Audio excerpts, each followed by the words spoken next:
翻页笔这个小工具是不是越来越贵了呀？还是越来越好用了呀？今年又出了这个新款的，升级成了一个9合1的顶配版本，价格好像高了一点，需要40多块钱了。去年我记得好像是30多块钱吧，也有这个10块钱的。让我们来看一下今年的新款都有这个功能，它的外形是比较有质感的。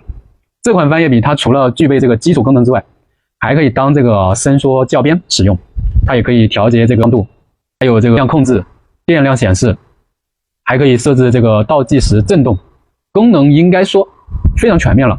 如果有需要的老师选择这一款，价格高一点也不会吃亏，因为它的功能确实更多了。单纯的一款触控笔，只有这个书写功能的，好像也要20块钱吧。但我手上这种多功能可伸缩的翻页笔，如果直接入手顶配的话，它就可以解决好几个问题。